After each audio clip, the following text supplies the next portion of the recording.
At 23, I was broken beyond repair, living in my hometown, Venezuela, going but not going to college, lost without exit signs. If life gave views per failure, I would have had more views than the Super Bowl. Not sure about the likes, though. If life had given me a nickname, it would have been Tony F. Vega. Not the F you're thinking of. Tony Failure Vega. I kept failing at business. I kept failing at relationships, hurting, getting hurt. It wasn't funny anymore. I remember having, what, 1.5 friends, maybe. After all, who would like to have a friend like me? Can you guys see I'm a little nervous? Yes, I am. I remember this girl who I was becoming friends with, and she wanted something real, something special, deeper. And I panicked. Instead of being honest with kindness, I chose ego. I pushed her away, cold, sharp. I watched her cry. And instead of feeling powerful, I felt empty. That's when I realized something horrible, terrifying. I wasn't just failing at business, I was failing at being human. Have you ever hurt someone because you didn't know how to handle your own pain? It was just like failing at an exam over and over again. Staying in the same place of confusion, uncertainty, and hopelessness. That's where I used to live. And whatever the formula it was I was using in my life. It was definitely not elevating me. It was drowning me. When I graduated from college, I was hired by a multinational company in the US to open markets in Mexico and Latin America. The first year, our total sales were an impressive amount of 0. But wait. Converted into US and into Mexican pesos, still 0. But in 6 years, $6 million in annual sales, commissions up to $25,000, sales rep of the year. The CEO used my name as an example in the company. Competitors called, headhunters called. I had a secretary, a driver, a corporate credit card, even a law firm on retainer. I thought my luck had changed. It looks like, doesn't it? You name the client, Unilever, Procter & Gamble, Colgate-Palmolive, Clorox, Walmart. I mean, we were working with them. I felt untouchable, invincible, on top of the world. In Mexico, my name went from Tony Failure Vega to Tony Badass Vega. My supervisors approached me several times to discuss my compensation plan because I was making more money than managers and vice presidents in the company. I kept saying with a godlike attitude, well, no, I'm making more money because I'm bringing more business to the company. They try to explain in several ways, but I was deaf to their words. Until the day I was sitting in a conference room across the table from my new supervisor and two well-dressed lawyers handing me a stack of papers to sign. Yeah, I got fired.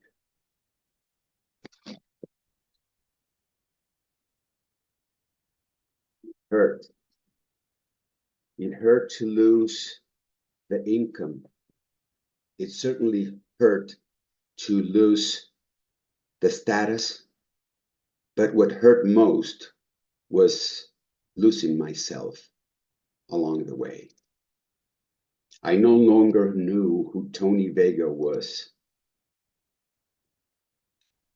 I swear that I would look in the mirror and I would see a face, but I could not see the man behind the face. Have you ever fallen from so high that the pain felt permanent? So deep that you thought the scar wouldn't heal ever? Got married, had two beautiful and chunky babies, Santi and Wampa. Got divorced, hurt, got hurt.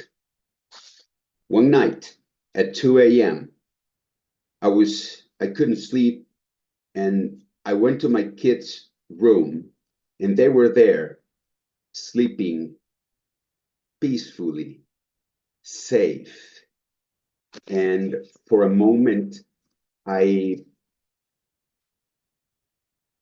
had a terrifying thought.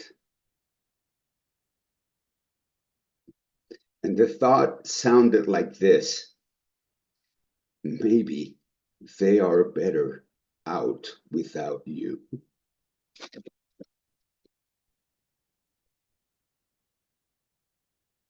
The formula I was using in my life wasn't working. And I started doing something different. And it didn't happen overnight. No, it didn't happen like this. It happened over time.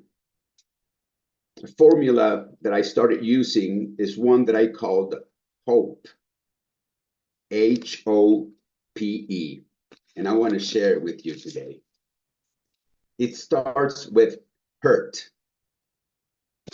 Because I found out after the years that death and getting hurt is unavoidable.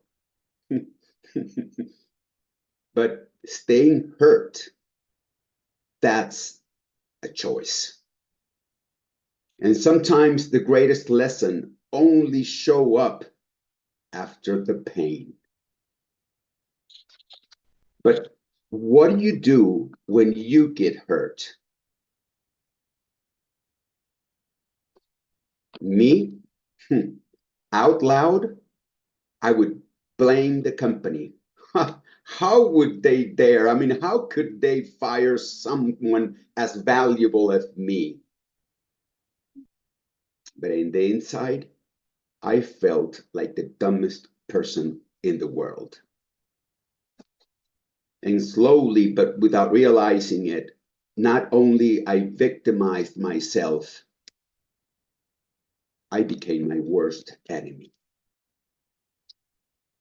They say that when there's no enemy within, the enemy outside can do no harm. I didn't need an external enemy. I was enough to destroy myself. I abandoned myself, if that sounds familiar. So little by little and step by step, I chose the second component of the formula: ownership.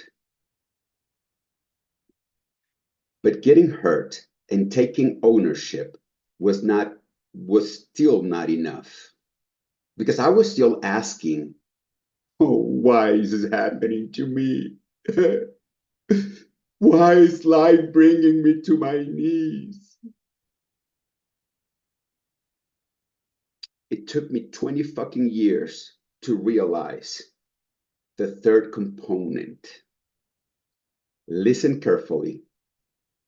Hurt, ownership, and the third, purpose. Hurt without purpose becomes suffering. Hurt with purpose becomes transformation. Every fall carries a lesson, but only if you're willing to look for it. Nelson Mandela, Viktor Frankl, Abraham Lincoln got hurt, took ownership, gave it a purpose, and elevated. When you uncover the purpose and you don't have to wait 20 years, then you arrive at the final component, elevation. Not financial elevation, not fame, not power, spiritual elevation, emotional maturity, wisdom, humility. My elevation certainly didn't look like a promotion. It looked like finally recognizing the man in the mirror. It took me 20 years to connect the dots, not because the formula didn't work, but because I refused to work the formula. If you're still pacing inside all of your own thoughts, replaying the mistake, replaying the humiliation, replaying the fall, there is a door. And the key isn't outside. The key is inside. Decide. Hurt, ownership, purpose, elevation. I'd like to ask you to repeat after me, and it doesn't matter if you're muted or not. 1, I get hurt. I take ownership. I give it a purpose, and I elevate. I thought my name was Tony Failure Vega, but failure was never my name. It was my teacher. And every fall was building a higher version of myself.